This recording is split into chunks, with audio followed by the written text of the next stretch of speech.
Hello everyone, my name is Lanso90 and welcome to a new series of Dwarf Fortress. I haven't played this in a really long time. I don't know what's changed and what hasn't. Haven't looked at it at all. I just randomly had the urge to play the game, so that's what we're gonna do. Pretty sure that it updates pretty slowly. May 2016 perhaps was the last one, according to that.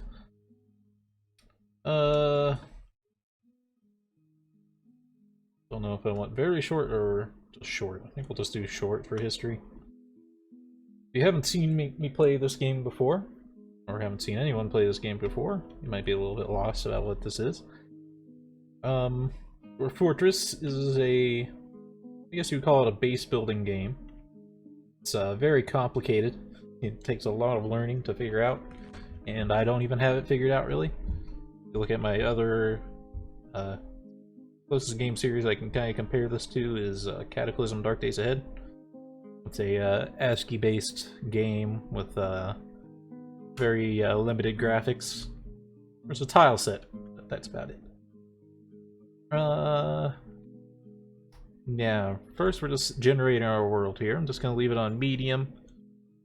History, the main reason I don't do like medium history for this is it starts taking a really long time for the game to generate this. And I have a supercomputer. So it takes me a long time to generate it. And I don't even want to know how long it might take for other people. Normally I do very short, it's only 5 years, but that's like no time at all. And then your doors, they'll build thing. Whoa, what the hell is that noise? Hold on, this is sound sense. Where is that? Here it is. Sorry about that. Forgot. Add sound sense on. It's a mod that adds sound to the game.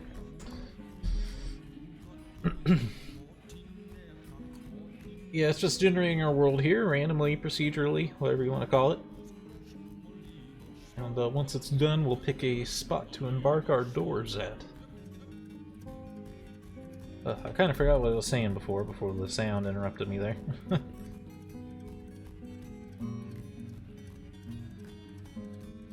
We'll soon see kind of terrain we're looking for.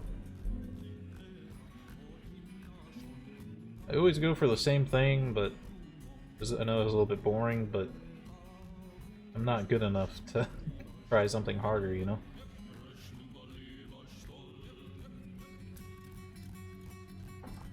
I mean, I don't go so easy as to pick the, like, I don't know what they're called, like Fairy Wonderlands or something like that. I'm not that lame. Although I'm not sure those are technically actually safe. You look at them and you'd think that they're really safe, but I think horrible things can happen there too, just kind of on the opposite kind of spectrum. Like they have unicorns and shit, and a unicorn will probably fuck you up. If I had to take a guess. You can see that the years tick by slower and slower as you go here, because it's simulating history. It's simulating all these things. All these empires building their cities out. It's kind of ridiculous how detailed this game is.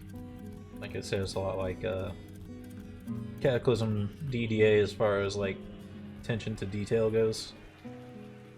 But it is a different type of game. Because it's a base building management game where you're controlling multiple doors, telling them generally what they need to do, as opposed to Cataclysm, which is a single player game, I guess. Playing as yourself. Although this game has a mode like that too. We're not going to do that. Not today. So our world is generated. Neat little world. We actually have a full world, which is interesting. Sometimes the game only generates... Well, basically just generate like this part down here, where one pole is hot and the other pole is cold. I don't know if that's meant to like say that it's a tidally locked world, except that's not how tidally locked planets work. Or is it? No, tidally locked. That would... they'd be facing the wrong direction, but that would be how it would work. I don't think that's how it's supposed to simulate, though. I think it's just kind of like you're zoomed in to a subcontinent. But here we have both a North Pole and a South Pole, which is preferable to me. I like scientifically accurate worlds, so it's kind of one of my biggest hangups actually with No Man's Sky. Like, oh, where? It's like, well, at least they did one thing right. At least they're generating their planets right now. They really messed up with their planet generation. They don't have poles. They don't have equators. They're all the same top to bottom, and they're like 5 miles apart. Each planet, instead of being realistically far apart. I know it sounds like weird things to complain about when it comes to that game. That is one of my bigger complaints over some of the other things. But you know they can do better than that because Freelancer had its planets spaced out more than that, and that's an older game. Anyway. I think we need to hit start playing this one. Map name is Ashudan.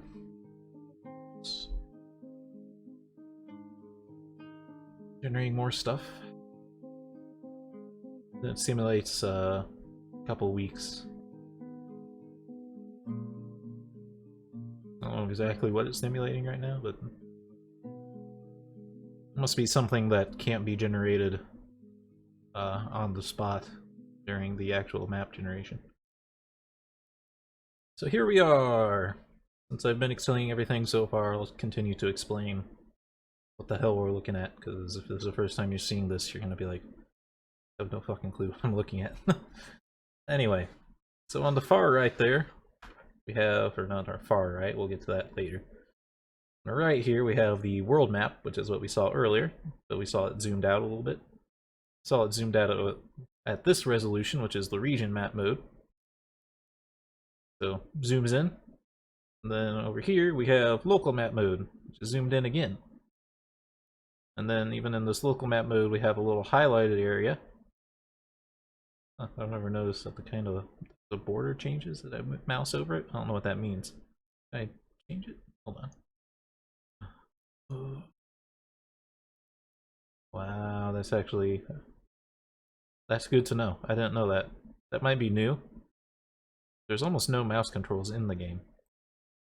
It used to be you'd have to press some like weird keys on the keyboard to resize this little region here. Anyway, this region is selecting the region we will start in, and all the space that will be in there. And then once we're in, we'll see that it's even bigger than this. So you can see the map's absolutely gigantic. Like, it's actually, might be able to say that's actually world-sized, because it zooms in, it zooms in, it zooms in, and keeps zooming in. It keeps getting more and more detailed. Okay, so over here, we have the space that our cursor is highlighted over and what it offers.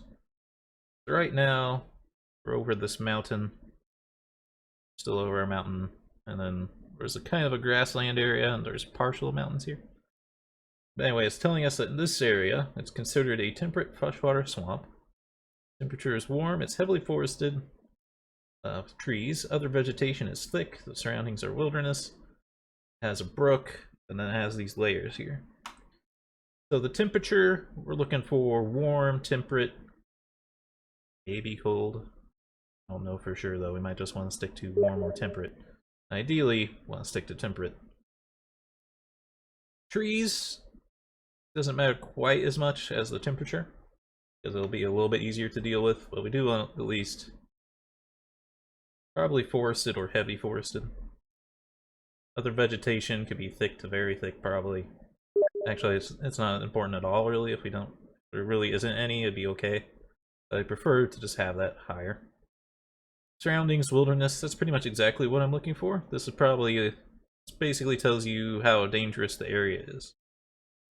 So there can be none there, which that sounds good, but that also means there's no animals to hunt or anything, typically.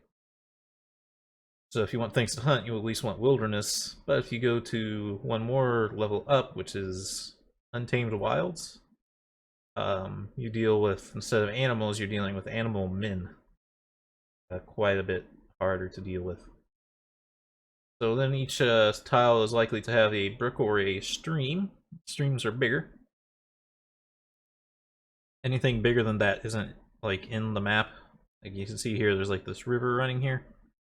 But if we have to remember the controls here. Move local area. Go. This is a river, but you can see it still says it's just a brook. Because I don't think this actual, or maybe this is the brook. I think this is the brook actually. If we go further off, there might be nothing. Still says there's a brook. I don't know exactly. Accidentally tried to put down a note there. And then the bottom part, these are the layers of dirt that are underneath you, because this game's all about digging down. Digging deeply and greedily and causing all sorts of problems.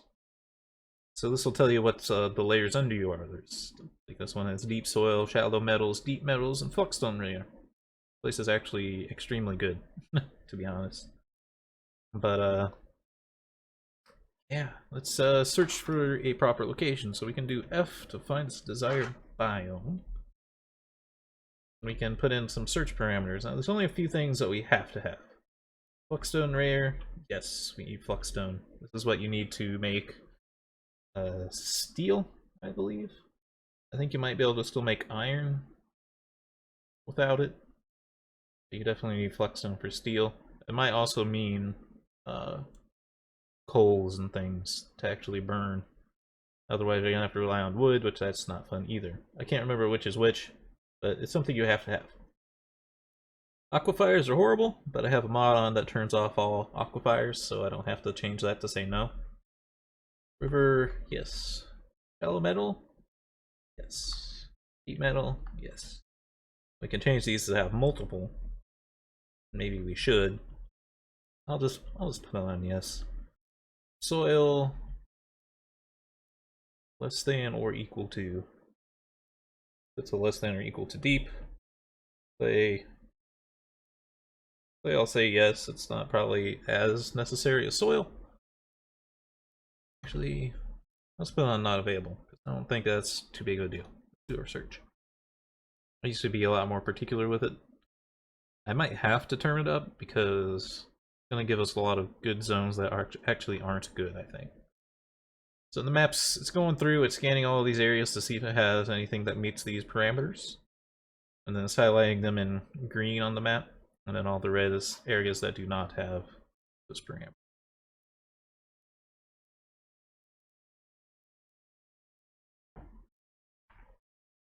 So we have to let that run a while.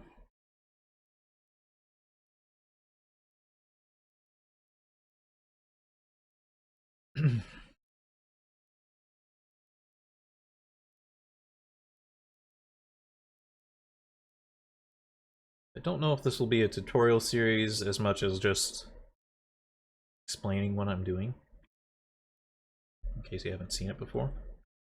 But okay, we already did the search. It's tempting to press enter again to try to get off the screen, but the actual key we need to press is escape. You can see down here what the controls are. It's gets a little confusing. So here's our areas that meet our parameters. You can see there's a lot, so maybe, you know, maybe changing them was a good idea. So, what are we looking for? Well, kind of scan around. Want to avoid these purpley areas, or stay away from being anywhere near them, because they are evil areas. These areas, these little brown lines, are roads and towns and things. As are these little hoops. I don't know exactly what they're meant to represent, but that's usually where civilization is. These little, these are probably houses as well. So I don't want to be too close to any of that stuff. And even though they're doors, we don't necessarily want to be in the mountains. You can embark anywhere you want. You can go to any of these places if you feel like it. But some of it's going to be harder than the other stuff. So, where should I start looking? Good question. Ideally, I want to look on a tile that has like a tree icon on it, because that's more likely to be a forested area.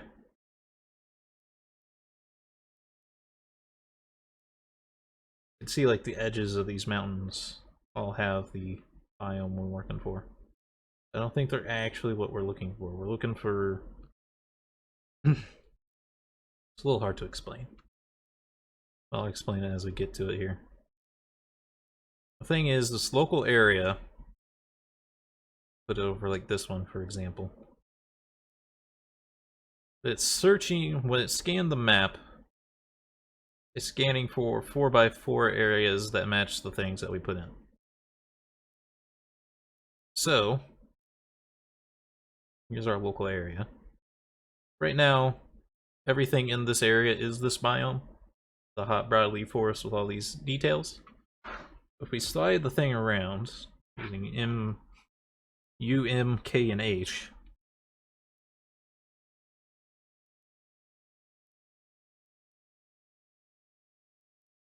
this one might actually be all one zone. Maybe this one wasn't a good example. Oh, here we go. Down here.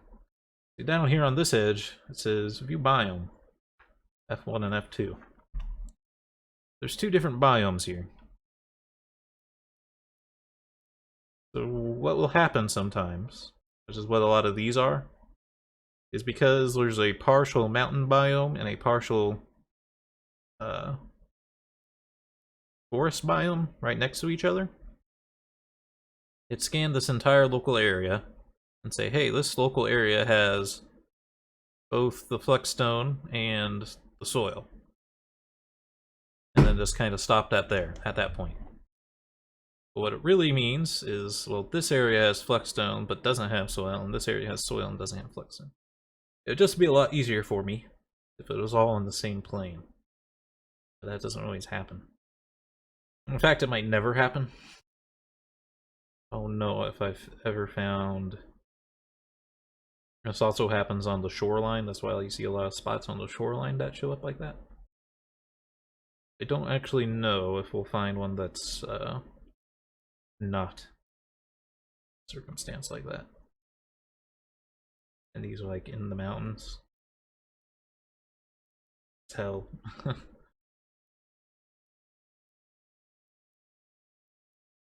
Be down here. I don't know who this is though. Let's see what this is. What civilization is this? It's red. Probably means they're a bad time. They're probably goblins. I might just have to tolerate being in a more hellish area. These are like all... It's all goblins, let me see. No, it says doors are the nearest to this location. You can tab to see what things are nearby. So maybe these are doors.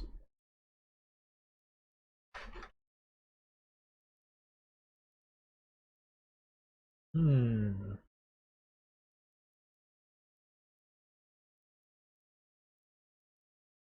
this is the other thing that's nice about not simulating as much history, is less territory is taken up by people. Because for some reason they actually like pretty densely populate stuff. Badland. Forest.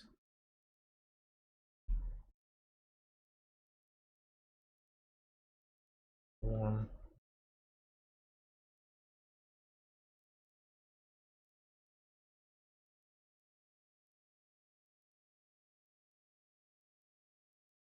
Now comes the part where I just kind of pour over things. Another problem is the tile set's different than it used to be, so I'm not really as sure about what I'm looking at. It's going to be too hot in the middle here.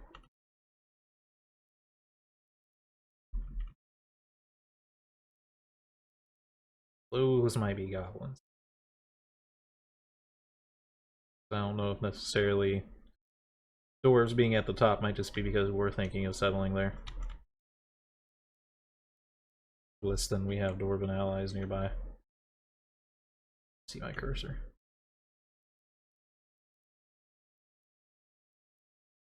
Hot.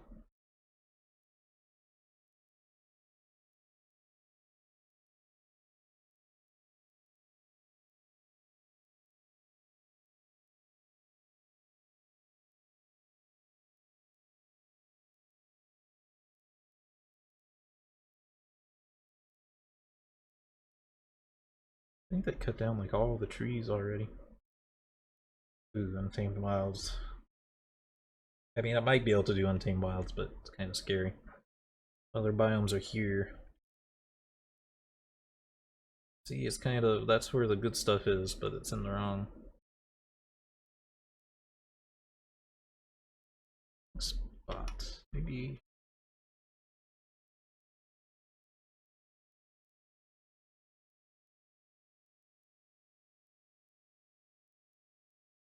Untamed Wilds are scary, but everything else is okay.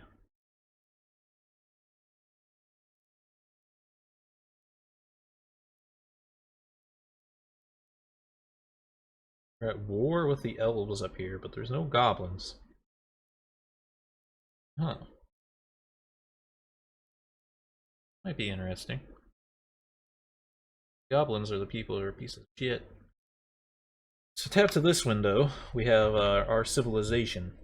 I don't know exactly what this affects. What I've heard is that it's nearby, they can get to you faster for supply caravans. That's what I shoot for. I don't remember how to change selection here. Hard to see. What comes up are these little blue U shapes. And you can watch where those pop up to know who's close, who's not. So you guys are probably the closest. Yeah. The Courteous Torch. Select those guys. Height map here so we can decide what kind of height level we want to build our terrain on.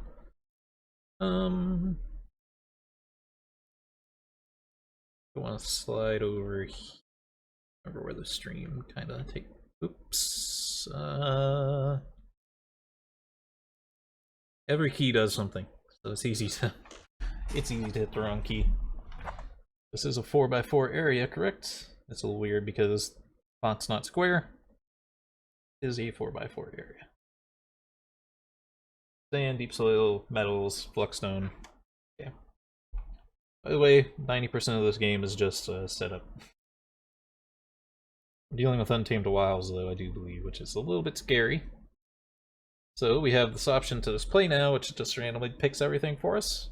Pretty bad idea. And there's these pre-made ones. Some of them came from the actual game, some of them came from the mod pack, starter pack. But we're going to make our own. That's the best way to do it. No music right now? Sounds just quiet. Might just be no music right now. Really want to risk messing around with the sound too much. Okay, so what most people will tell you is that you need 2 miners. This isn't true. Or it might be true and I might be an idiot. My experience is it's better to have 1 miner who's good at it so you can save other people for other things. Then I like to have a dude who can do everything that you need to do for wood. So woodcutter, carpenter, woodcrafter. Woodcrafter might not be as important as it. I don't think there's anything else I need him to do. Easy to forget though, because I haven't played in forever. Next character is a Mason stone crafter. This does everything you need to do with stone. Thinking about making him the building designer and mechanic too. I'll come to that decision later. Next, we need a full-time farmer.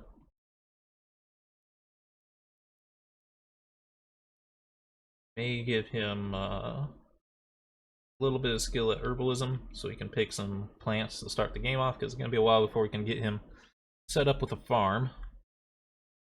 The next character, this is basically our bonus character, is going to be our brewing cook. And then he might also be the building designer mechanic guy. Because cooking is a full-time job. Now, this is the kind of character that you usually don't have, because usually you have a second miner, and then you put these brewing cooking jobs on the farmer. Problem is, farming is a full-time job, cooking and brewing is a full-time job. You can't do it both. So this helps you tremendously to never starve to death. Then our last guy is our leader, glorious leader. In his off time, he'll be a fisher. Wait a minute. No, we still have one more character left. Forgot one. He can also be a basic fish dissector and cleaner. I don't know how good he needs to be at those. I think this one skill's good enough. That's been a problem. Okay. Come down here. He's going to... Well, there is one more thing we can do. Dwarf Therapist work yet? I don't know if it works yet or not. It does work yet. Thing is, some people are better at their jobs than others. They changed how it looks. I don't know if I like this.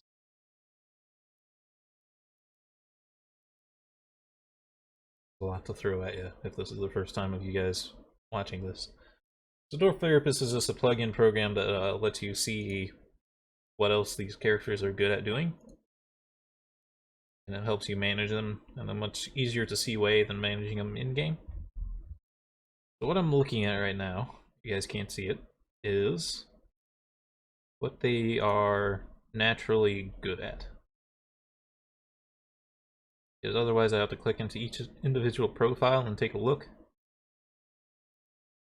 It's not going to be the end of the world if I assign people who aren't good for a particular job to a certain thing. But it would be nice if I could assign people to the correct roles. But what I might do, instead of making you guys wait to see that, I might wrap this episode up with finishing this basic setup. Kitty, gotta go. And then I will jostle people around to the correct positions afterwards. Okay, we will make him...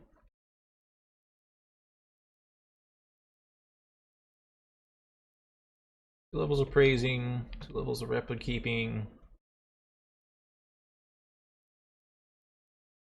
Waiter, negotiator. I think that works. He's not necessarily the leader, because I think there is a leader role here. The leader doesn't help at all with talking to people, I do not believe. The leader might be gone. Oh, there it is, down at the bottom. But it doesn't help with actual negotiations, which is kind of what we need him for. Leave him there, and then the last guy, which I forgot about, is our hunter.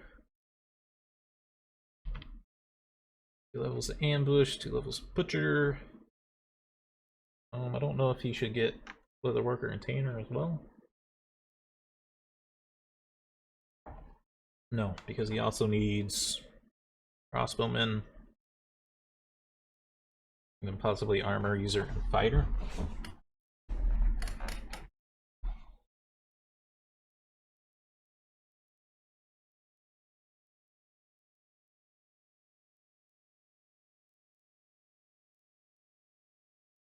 Dodge.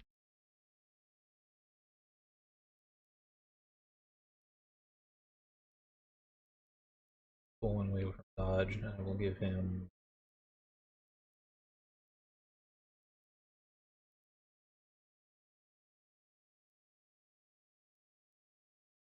dissector. It's an odd one, but he might need that to actually produce food. I'm not 1,000,000% sure. The characters are set up. We could spend more points on some of them if we wanted to, but most of them that don't have points are guys who are doing full-time jobs. So now we go over to our items. And here's the other benefit of getting rid of one miner. We can get rid of one pickaxe, which costs us 44 gold. Instant money. We also have one carpenter, so we only need one battle axe. Instant money. Another thing that would probably horrify most long-term players. I'm going to get rid of my iron anvil. Yes, I am going to get rid of it. People are probably like, no, don't get rid of your anvil. But here's the thing. It takes a long time to get the metal industry up and running. By the time you can get it up and running, you will have enough money to buy a new anvil when the people arrive. Then we have all this other stuff. Yeah, the wheelbarrow and stepladder, same kind of thing. Wheelbarrow we can build right off the bat. We can build it almost immediately. Same thing with the stepladder. Same thing for the buckets and splints and those. We just don't need them. We can build them instantly when we get there. Now things get more interesting. Pump helmet spawn, I want like 45. I don't remember which one. Other dimple cups are pretty important. 40 of those. These ones might not be as important. I'm gonna bring them to like 15.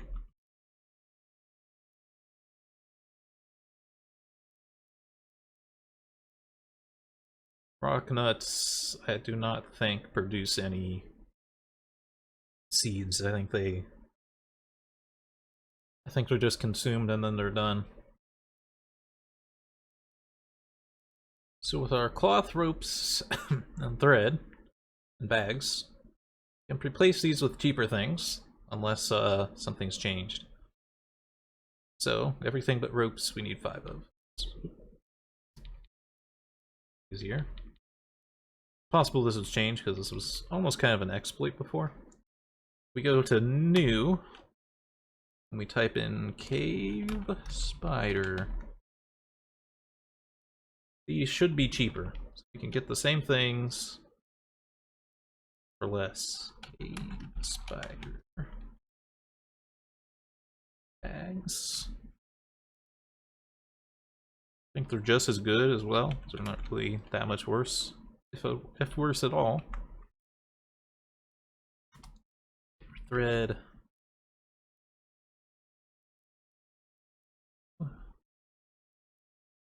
Spider. Sad thing is, you used to be able to actually get cave spiders themselves. Now, this changed a long time ago. It's just very sad that they're not there anymore.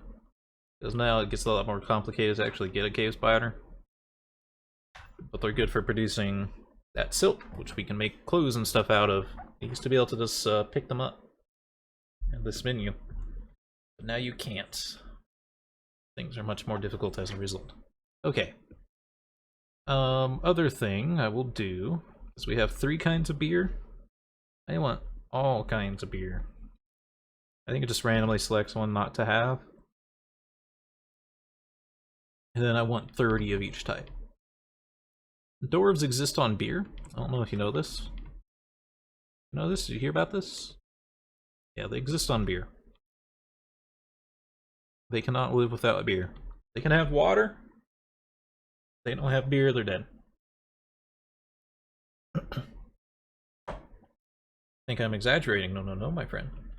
They will... Well, they won't immediately die. Instead, they'll go insane and kill each other if they don't have beer. They exist on beer. End of story. I see you later. I feel like I'm forgetting quite a bit of stuff here. There is some other things I want to do. Go over to our animal side here. Can get dogs and cats and everything in the book, pretty much. In fact, maybe even cave spiders are put back in and they're only over here now. I don't know. What I want is I want a male cat and I want a female cat. Those are actually backwards. Female cat and a male cat. I also want... I don't know if 4 dogs can breed hunting. I think they can.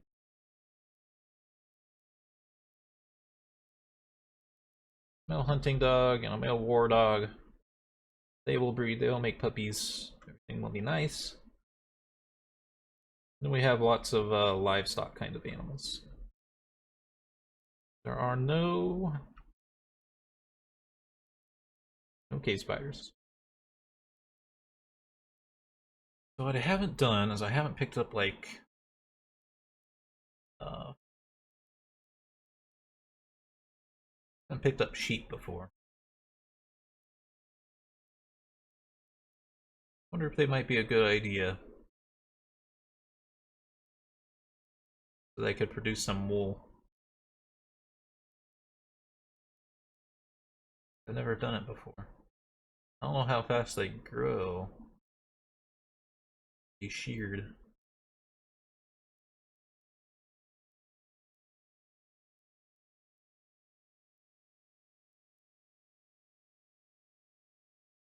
We'll do it. Take a shot at it. Get a ram and a ewe. Then I think I will also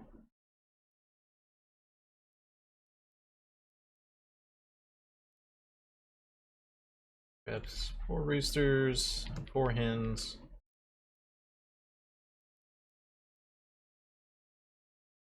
Also grab a little bit more crazy on animals than I normally do here. 4 rabbits that are male and 4 that are female. I still have a lot of points left over, so I feel like I've done something wrong here. Bring these up to 20. Maybe even bring plump helmet spawn up to 50. And what's our meat right now? 15 pig tripes. Fish. One cool trick is the more variety of stuff you bring, the more buckets you get, more bins and stuff. You can get free containers by bringing extra, or just bringing more variety of items, basically. Did remember we need to get a crossbow and ammo. Actually, the ammo isn't quite as important, but we can build it pretty easily. I want them to have like 1 full quiver of copper bolts in case things go to hell as soon as we spawn into the game, which they could.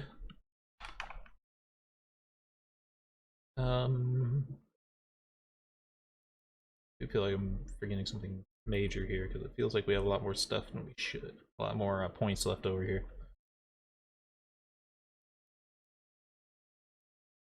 But they might have just given us more points than there used to be. Garden vegetables, I wonder if you grab some of those. Kitty. Oh, he's been causing some problems the last hour or so. Okay. Let's get more food. Good old-fashioned meat.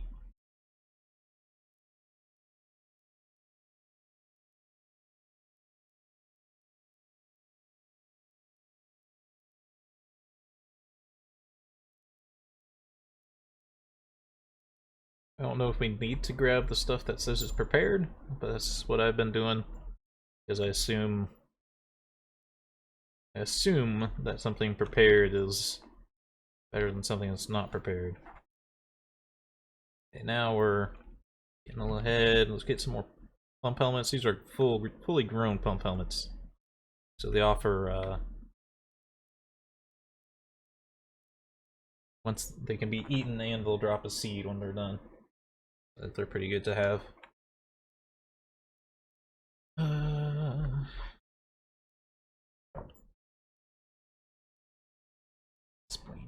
we're out of money and my cat's in the way again. Stop, kitty. Alright, so now we're full on everything. And good to go. So what we'll do between episodes here is I will take a look at these characters and see if they're actually the right fit for their job.